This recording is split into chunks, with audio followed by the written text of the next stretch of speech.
Ich würde schon sagen, dass die meisten Menschen sagen würden, ich bin ein ganz netter Kerl. Ja. Ich bin tolerant, ich bin aufgeschlossen gegenüber neuen Dingen, groß, gut aussehend. Ich versuche eigentlich immer das Richtige zu tun. Ja, das ist nicht einfach heutzutage, ne?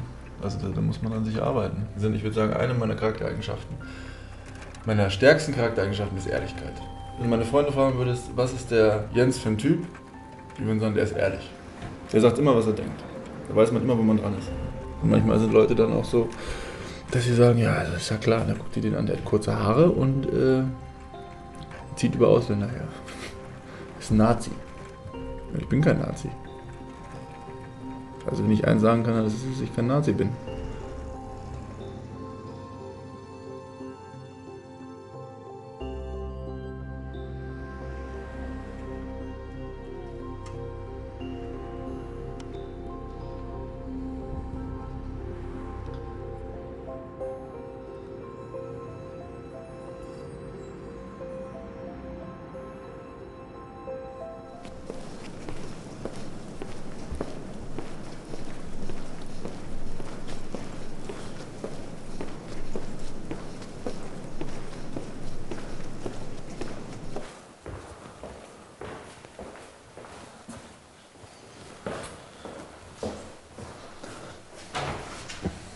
Kann auch ein Unfall sein, ne?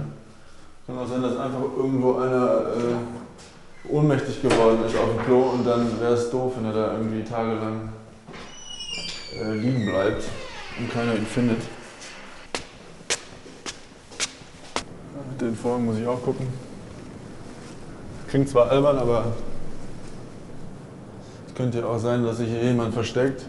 Ja, also wenn wir schließen, hat es auch alles schon gegeben, also Leute, die dann einfach im Museum drin bleiben und sich irgendwo verschanzen. Aber sieht nicht so aus. Hier drin ist alles in Ordnung. Ich habe aufgehört, mich da zu fragen, was das bedeuten soll. Ich glaube, das macht keinen Sinn. Ich glaube, der Künstler, diese Leute, die wollen auch einfach nur provozieren. Ne? Das soll dann einfach auch anders sein. Ja, zum Beispiel, das ist wie mit der Homosexualität. Ne? Der Künstler, der das hier gemacht hat, der ist mit Sicherheit auch homosexuell. Hier, diese ganzen Wände, die sind ja auch so ein bisschen pink angestrahlt und die beiden Delfine, die da so miteinander kuscheln. Von Delfinen weiß man ja auch, dass die homosexuell sind. Also bei Delfinen kommt das ja auch vor, dass die sogar so Massensexorgien haben. Bei denen dann irgendwie ganz viele Delfine einen Delfin vergewaltigen. Also ich mag ja mehr so alte Meister und sowas. Ne? Ich weiß nicht, ob Sie das kennen, Caspar David Friedrich? Romantiker? Genau.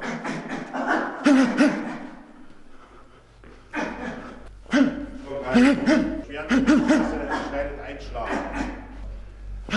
Ja, Augenhöhe. Gut, Zeit. Eine Runde noch. Ich kann gar nicht dankbar genug sein und ich kann gar nicht oft genug mit jeder Faser meines Körpers und meines Äußeren ausdrücken, wie sehr ich mein Land liebe. Aber wenn du mich fragst, was man in der Gesellschaft ändern muss, dann will ich sagen, okay, lass uns doch mal ehrlich sein, lass uns doch einfach mal die Fakten auf den Tisch legen. 80% aller Jugendkriminalität hat Immigrationshintergrund. Geh mal in eine Schule im Wedding, zum Beispiel in Berlin. 100% Ausländer in der Schule in Wedding. Ja? Deutsche Eltern schicken ihre Kinder gar nicht mehr dahin. Frag mal die Eltern, ob sie Nazis sind. Das sind keine Nazis. Wir wollen verhindern, dass ihre Kinder gleich von Anfang an komplett auf die schiefe Bahn kommen. Streng dich an. Konzentrier dich. Lass die Hände oben. Jens, nicht warten. Arbeite, genau. Und noch raus die Hände. Was willst du am Seil? Und wieder anboxen. Nicht locker lassen. Weg abschneiden. Nicht ins Seil gehen. Ja, siehst du, so geht das doch. Wichtig ist, dass dein Kampfstil perfektionierst. Ja? Und du hast nichts am Seil zu suchen, sondern von der Mitte aus versuchst du den Gegner ans Seil zu drängen. Wer Meister werden will, muss wie ein Meister trainieren. Wir werden den Kampf schon gewinnen, denke ich. Ja, ist ja nicht mehr weit. Ja. Ist ja nur noch 2 Wochen. Einigkeit und Recht und Freiheit sind des Volkes Untergang. Blühende Handschrift dieses Glückes, blühe deutsches Vaterland.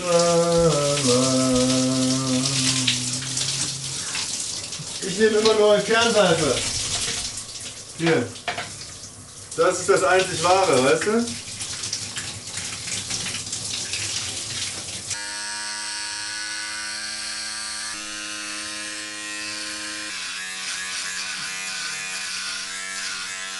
Oh, das lenkt mich so ab,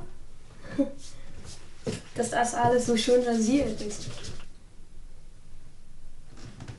Setz dich hin. Ja, hast du das schon gesehen, Anni? Was denn? Nur die Ecke vom Zahn. Zeig mal. Was ist passiert? Ist abgebrochen. Ja? Siehst du, ja. Siehst du das? Ja, das sehe ich. Musst du das irgendwie... Ich habe Mundschutz vergessen. Ist einmal Mundschutz vergessen, schon Hey, Zahnecke ab. du musst das... Das ist... Ich weiß nicht, ich will nicht, dass du ohne Zähne rumläufst, oder? Ja, ist ja nur eine kleine Ecke, ich meine. Aber es sieht scheiße aus, ne? Nein, eigentlich nicht. Ich weiß nicht. Stört mich nicht. Also es hört sich komisch an, aber ich bin echt froh, dass wir uns getroffen haben. Weil, also die Art und Weise, also wie sie mit Männern umgeht, also wie sie mit mir umgeht, das ist irgendwie, das findet man heute gar nicht mehr in Deutschland. Irgendwie Frauen, die so auch noch einen gewissen Respekt vor Männern haben, weißt du? In Kenia muss man nicht immer alles hinterfragen, da muss man nicht immer fragen, ja, warum macht sie das jetzt? Will sie das auch wirklich? Ist das ihre eigene Entscheidung und so? Sondern das ist einfach so üblich, das hinterfragt keiner und alle sind damit glücklich. Jeder ist zufrieden mit was jeder macht. Du machst dein Ding, ich mach mein Ding und dann gibt es nie diese große Streit von wegen, du hast das nicht gemacht, weil du bist der Mann und du sollst das machen. Und ich bin jetzt emanzipiert und ich koche nicht mehr. Gibt es keine große Unterhaltung.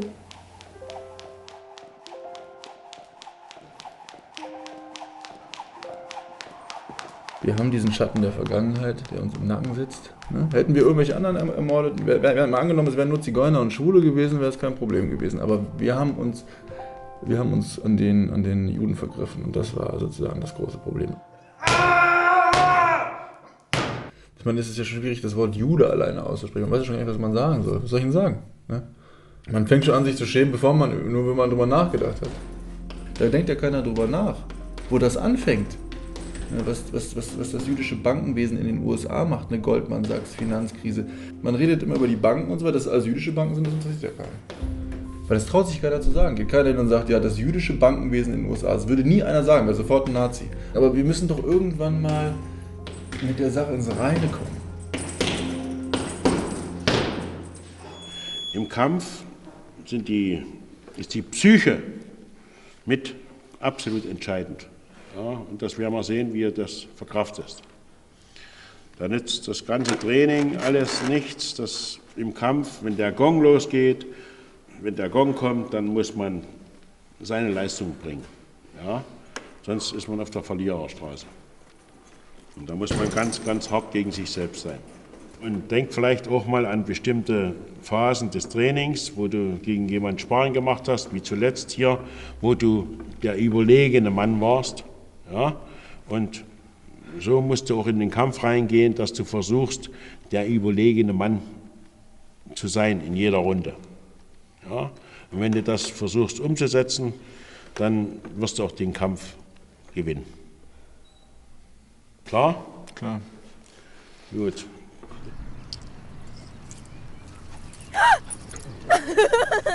Da sind wir. Ja, hopp. Holz. Und los. Holz. Holz. Hopp. Holz, komm. Holz. Holz. Und Holz, komm. Holz. Holz. Holz. So ein Hund ist wirklich treu, ne? Das sieht man richtig an seiner Art. Man sieht in seinem Blick, dass er treu ist. Dieser Blick von einem Hund, das ist. Der guckt mich an und sagt zu mir, ich würde für dich durch die Hölle gehen, ne? Ja. Ne? Guck mal, Simba, du würdest alles für mich tun, oder Simba? Oder für den Stock? Das ist die Frage. Ja, ja, genau. Das ist es nämlich. Der will den Stock aber nicht. Nee. Dann musst du den aus, Simba. Simba aus. Simba. Aus, Simba. Simba aus, Simba.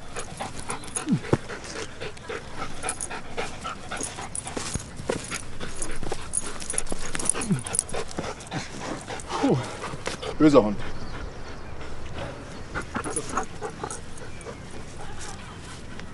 Und die Leute reagieren komisch. Die meinen immer, ja, das sieht der aus, guck dich mal an, das sieht aus wie eine SA-Uniform. Ich sag, wo ist denn das eine SA-Uniform? Ich habe das vor einer Woche alles im H&M gekauft. Seit wann verkaufen die denn bei H&M SA-Uniformen? Ja. Und mit dem Schäferhund, die Leute sagen, ja, guck mal, typisch deutscher Nazi-Schäferhund. Ja. Ich glaube, die Leute brauchen ihren Nazi, ihr Feindbild. Weil das ist viel einfacher, Mahnmäler zu bauen für die Juden, als sich ernsthaft damit auseinanderzusetzen, was Deutschland für uns bedeutet. Was ist eigentlich Deutschsein? McDonald's ist nicht deutsch. Ja, aber H&M ist auch nicht deutsch. Ikea ist auch nicht deutsch. Aber da gibt es andere Sachen, die deutsch sind. Wie, ich weiß es nicht, wo wir jetzt Schnitzel gehen, essen mit Philipp und so weiter. Das ist deutsch. Und im Ausland auch, da gibt es Leute, ich habe das in der Fernsehen gesehen, so in RTL, wo Deutsche wandern aus und dann machen die so eine Schnitzel-Currywurst-Dings in Kalifornien auf. Und da lebt die Kultur weiter. Ja, nur beschränkt sich die Vielleicht. deutsche Kultur natürlich nicht nur auf Schnitzel-Essen. Ja, was ist denn deutsche sondern Kultur da? auch auf Literatur und Kunst und Goethe stirbt nicht aus. Nein, das denke ich ja auch. Also ich denke mir, selbst wenn die Deutschen dann irgendwann alle, oder sagen wir mal, was wir jetzt unter rein Deutschen verstehen, also wenn wir Kinder machen würden, wären die vielleicht auch deutsch. Vielleicht nicht im eigentlichen Sinne deutsch, aber sind im heutigen Sinne Deutsche, ne? Mhm. Modern Deutsch. Und moderne Deutsche. Ich sehe das als Art moderne Deutsch. Und ich finde es schön, wenn wir Kinder machen würden. Das ist gut für Deutschland. Anstatt einen Hund zu kaufen. Weil wenn das so geht, dann sterbt wirklich die Deutsche aus. Ich sehe türkische Familie mit, keine Ahnung, eine Frau mit, weiß nicht, 25, 26 ist zu alt, nicht verheiratet zu sein. Ja, die machen Kinder, ne? Und dann machen die Kinder. Und die sind aus Deutschland. Ja. Also wenn die keine Kinder machen würden, man zählt ja auch als Deutsche, ne? Dann würde wahrscheinlich gar keine Kinder mehr da sein in Deutschland, ne? Also die Frage, ob das gut ist, ne?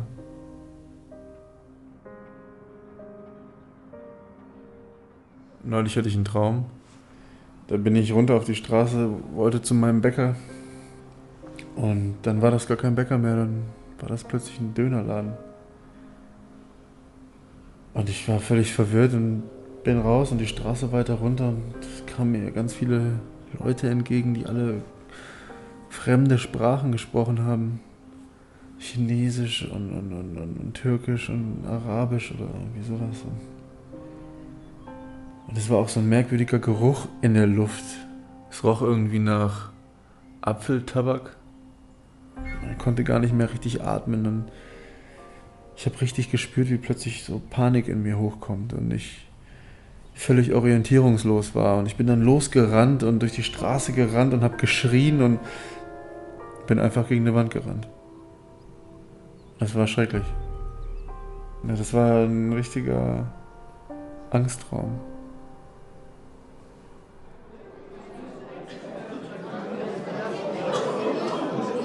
Meine Damen und Herren, kommen wir zum Profiboxen. Ich darf aufrufen in die rote Ecke aus Berlin mit einem Gewicht von 105 Kilogramm. Elvis Jahovic.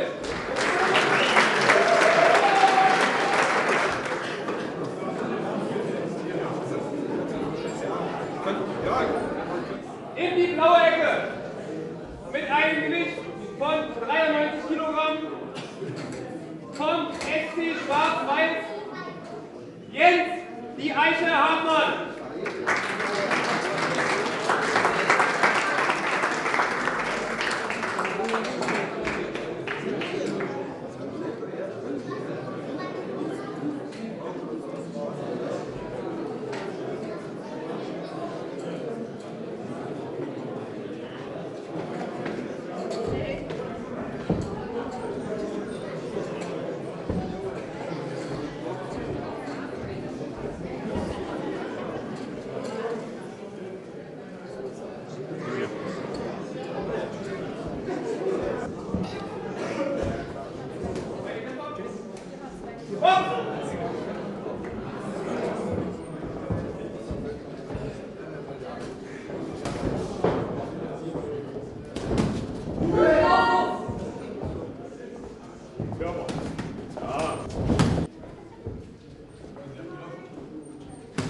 Weiter so. Arbeite.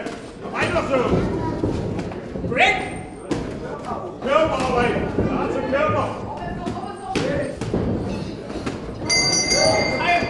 Ich hab es mit dir raus heute.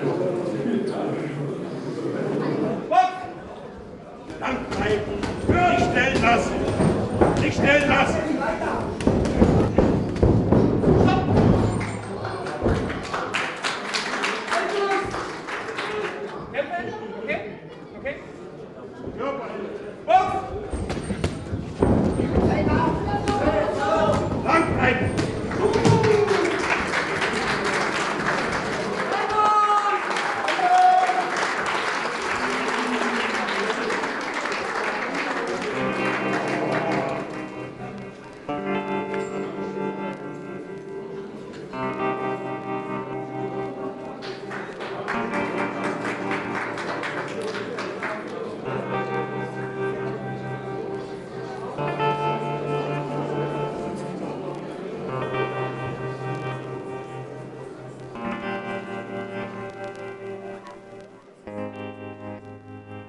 So wie ich es bis jetzt gemacht habe, komme ich nicht mehr weiter. Ich leide nur noch. Es ist nur noch qualvoll für mich, dass ich diese Liebe mit niemandem teilen kann. Dass niemand sieht, dass Deutschland den Bach runtergeht. Ich halte das einfach nicht mehr aus. Und ich kann alleine Deutschland nicht retten. Was ich von den anderen immer verlangt habe, dass sie ehrlich zu sich selbst sind und sich den Tatsachen stellen, den gleichen Maßstab lege ich auch an mich an. Und deshalb ist, glaube ich, das Beste, wenn ich jetzt einfach eine Therapie mache. Zum Arzt zu gehen und zu sagen, Entschuldigung, aber ich glaube, ich bin krank. Vielleicht macht mir das dann auch gar nichts mehr aus, dass alles sich ändert und dass alles fremd wird. Okay, sie leiden unter Vaterlandsliebe. Wir machen jetzt eine 4-wöchige Therapie und dann sind sie geheilt. Das wäre schön. Oder es gibt eine Pille gegen Vaterlandsliebe. Wenn ich dann auf einen Schlag alle diese Gefühle los bin und genauso tolerant und gleichgültig sein könnte wie alle anderen, ich würde sofort die Pille schlucken.